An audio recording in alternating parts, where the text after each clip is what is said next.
sen fianza. Tendencia a violencia e intimidación de testemunhas na revisión da fianza.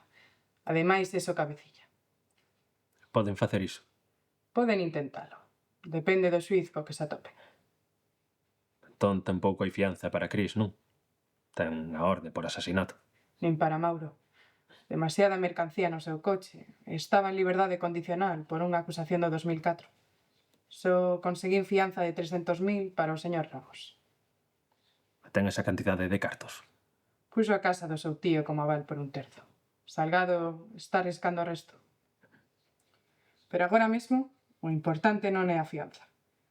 Preciso que me digas quen coñecía o código do teu reloxo. Quen sabía algo diso? Xa cho dixen.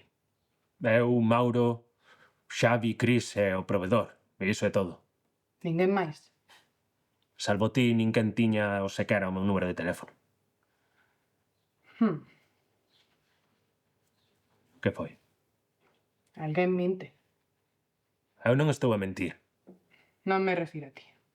A policía di que unha fonte lles dixo que vos volveríades a provisionar ese día. Iso puido sair de dentro. É posible, se estabas distribuindo por toda a cidade.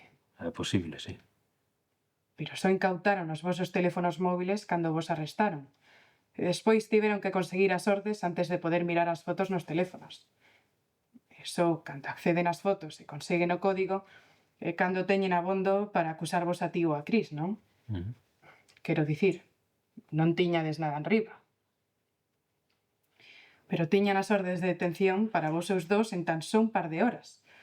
O que significa que conseguiron o código case un momento, sen que apenas pasara tempo. Entonces fixeron unha escoita. O meu investigador pensa que sí, pero di que non sabe con certeza que unidade a levou a cabo ou quen a ordenou. Todos os que coñecían o código caeron por iso. Tivo que ser unha escoita.